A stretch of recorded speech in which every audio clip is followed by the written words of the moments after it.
ମିଠି ଶୁଆ ଆଉ ରାନୁ ଚଢ଼େଇ ସକାଳୁ ବସିଥିଲେ। ଶୁଆ ଭାଇ, ଚାଲ ଯିବା, କୃଷକ ଆଉ ଯିବ ନାହିଁ, ଆମେ ଆଉ ମିଠା ମକା ଖାଇପାରିବା ନାହିଁ।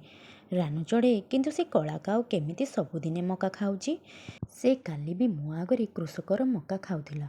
ମୁଁ ପଚାରିଲି ତାକୁ, ସେ କହିଲା ମୁଁ କୃଷକର ବାଡ଼ିରୁ ଆଣିଛି।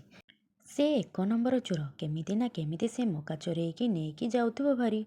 କୃଷକ ତା ବାଡ଼ିରେ କାମ କରୁଥିଲା। ତାପରେ ଚଢ଼େଇ ଆଉ ଶୁଆ ମକା ନ ଖାଇ ଜଙ୍ଗଲକୁ ଚାଲିଗଲେ। ଚଢ଼େଇ, ଶୁଆ, କୁହ କ'ଣ ଆଜି ତୁମେ କୃଷକର ବାଡ଼ିରୁ ମିଠା ମକା ଖାଇଲ? ନା ନା, ଆମେ ତ ସକାଳୁ ଯେ ବେଳା ହେବା ଯାଏ ସେ ଗଛରେ ବସିଥିଲୁ, ହେଲେ କୃଷକ ଘରକୁ ଗଲା ନାହିଁ, ଆଉ ଆମେ ଥକିଗଲୁ, ମକା ନ ଖାଇକି ଆସିଲୁ ଭାରି। ମୁଁ ତ ଯାଉଛି, ଯିବି, ପେଟ ଭରିକି ଖାଇବି ଆଉ ଧରିକି ବି ଆସିବି। କଳା କାଉ ଲୋକମାନଙ୍କ ଘର ଆଡ଼କୁ ଯିବାକୁ ଲାଗିଲା। କୃଷକ, କୃଷକ, ତୁମକୁ ତୁମ ପତ୍ନୀ ଘରକୁ ଡାକୁଛନ୍ତି।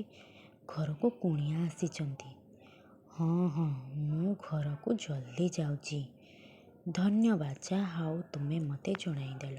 କୃଷକ ତା ଘରକୁ ଚାଲିଗଲା। ଆଉ କାଉ ବହୁତ ମଜାରେ କୃଷକର ବାଡ଼ିରୁ ମକା ଖାଇବାକୁ ଲାଗିଲା। ନା ତ, ମୁଁ ତୁମକୁ ତ ଡାକିନି, କୁଣିଆ ଆସିନାହାନ୍ତି ତ। ସେ କାଉ କ'ଣ ପାଇଁ ମୋତେ ମିଛ କହିଲା?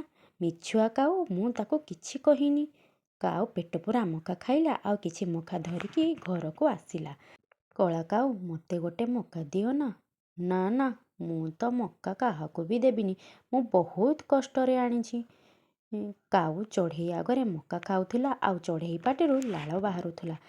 ତା ପରଦିନ କାଉ ପୁଣି ଥରେ କୃଷକର ବାଡ଼ିକୁ ଗଲା। ଆଉ କୃଷକକୁ କହୁଛି, କୃଷକ, କୃଷକ, ମୁଁ ଏବେ ତୁମ ଘରୁ ଆସୁଛି। ତୁମ ପୁଅକୁ ବହୁତ ଜ୍ୱର ହେଉଛି, ଜଲ୍ଦି ଘରକୁ ଯାଅ। କାଉର କଥା ଶୁଣି କୃଷକ ବହୁତ ଡରିଗଲା। ଆଉ ସେ କିଛି ନ ଭାବି ଘରକୁ ସାଙ୍ଗେ ସାଙ୍ଗେ ଗଲା ଭାରି। ଆଉ କାଉ ବହୁତ ଖୁସି ହୋଇ ମକା ଖାଇବାକୁ ଲାଗିଲା। କୁଆଡ଼େ ଗଲା ମୋ ମୁନା? ମୁନା ତ ବାହାରେ ଖେଳୁଛି। କ'ଣ ହେଲା? ମୋ ମୁନା ଠିକ୍ ଅଛି ତ? ହଁ, ମୁନା ତ ଠିକ୍ ଅଛି।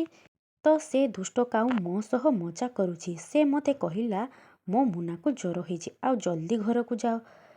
ସେ କାଉ ନିଶ୍ଚୟ ତୁମକୁ ଘରକୁ ପଠାଇକି ମକା ଖାଉଥିବ। ମୁଁ କାଲି ଦେଖିବି ସେ କାଉ କେମିତି ମୋତେ ବୋକା ବନେଇକି ମୋ ବାଡ଼ିରୁ ମକା ଖାଉଛି।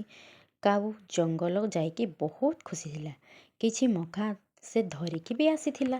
ଶୁଆ ଓ ପାର ଆଗରେ ବହୁତ ଖୁସିରେ ଖାଇବାକୁ ଲାଗିଲା। ବାଃ, ମଜା ଆସିଗଲା। ଏ ମକା ବହୁତ ଟେଷ୍ଟି। କଳା କାଉ, ମୋତେ ଟିକେ ମକା ଦିଅ ନା। ଠିକ୍ ଅଛି, ଯଦି ତୁମେ ମୋ ଘରର କାମ କରିଦେବ ତାହେଲେ ମୁଁ ତୋତେ ମକା ଦେବି। ମୁଁ ବି କରିବି, ମୁଁ ବି ଘରର ସବୁ କାମ କରିବି। ଠିକ୍ ଅଛି, ତାହେଲେ ଜଲ୍ଦି ମୋ ସହ ଆସ। କାଉ ଶୁଆ ଆଉ ପାରାକୁ ତା ସହିତ ତା ଘରକୁ ନେଇକି ଗଲା। ଶୁଆ, ଜଲ୍ଦି ମୋ ଘରକୁ ସଫା କରିଦେ। ଆଉ ପାରା, ତୁ ଜଲ୍ଦି ବାସନ ମାଜିଦେ, ତାପରେ ମୁଁ ତୁମକୁ ମକା ଦେବି। ତାପରେ ପାରା ତା କାମରେ ଲାଗି ପଡ଼ିଲା ଆଉ ଶୁଆ ଘରକୁ ସଫା କରିବାକୁ ଲାଗି ପଡ଼ିଲା। ଦୁଇ ଜଣ ଯାକ ନିଜ ନିଜ କାମକୁ କରିସାରିଲେ।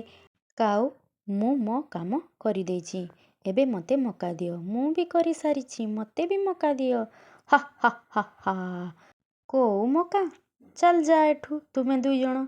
ମୁଁ ତୁମକୁ କିଛି ଦେବି ନାହିଁ। ତୁ ଧକେଇବାଜ, ତୁ ଧକ୍କା ଦେଇକି ଆମକୁ ସବୁ କାମ କରଉଛୁ, ଆଉ ଏବେ ଆମକୁ ଭକିଲା ଯିବାକୁ କହୁଛୁ। ଶୁଆ ଆଉ ପାରା ସେଇଠାରୁ ଆସିଲେ ଭାରି। କାଉ ସବୁଦିନ ପରି ପୁଣି ଥରେ କୃଷକର ବାଡ଼ିକୁ ଗଲା। ଆଉ କୃଷକ ପାଖକୁ ଗଲା ଆଉ କହିଲା, କୃଷକ, କୃଷକ, ମୁଁ ଏବେ ଦେଖିକି ଆସିଲି ତୁମ ଗାଈ ଜଙ୍ଗଲ ଆଡ଼କୁ ଯାଉଛି। ବୋଧେ ତା ପଘା ଛିଡ଼ି ଯାଇଛି। ମୋ ଗାଈକି ତ ବାଘ ଖାଇଦେବ। ମୁଁ ଜଲ୍ଦି ଯାଉଛି ମୋ ଗାଈକି ବଞ୍ଚାଇବି। କୃଷକ ସେଇଠାରୁ ଚାଲିଗଲା। କିନ୍ତୁ ଆଜି କୃଷକ କିଛି ବାଟ ଯାଇ ଗୋଟିଏ ଗଛ ପଛରେ ଲୁଚିଗଲା। ଆଉ ତାପରେ କାଉ ବାଡ଼ିକୁ ଯାଇ ମକା ଖାଇବାକୁ ଲାଗିଲା। କି ମକା ଆଜି ପେଟ ପୂରେଇକି ଖାଇବି। ଆଚ୍ଛା, ଏଥିପାଇଁ ମୋତେ ସବୁଦିନ ମିଛ କହିକି ପଠେଇ ଦେଉଛି। ରହ, ତତେ ଦେଉଛି। ହା ହା ହା ହା ହା। ଯେବେ ଯାଏ ମୋ ପାଖରେ ଦିମାଗ ଥିବ ସେତେଦିନ ଯାଏ ମୋତେ କୃଷକର ମକା ଖାଇବାରୁ କେହି ବି ରୋକିପାରିବେ ନାହିଁ।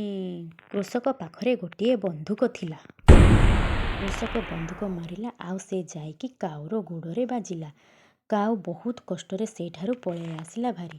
ଯେମିତି ସେମିତି ଜଙ୍ଗଲ ଭିତରକୁ ଗଲା ଭାରି।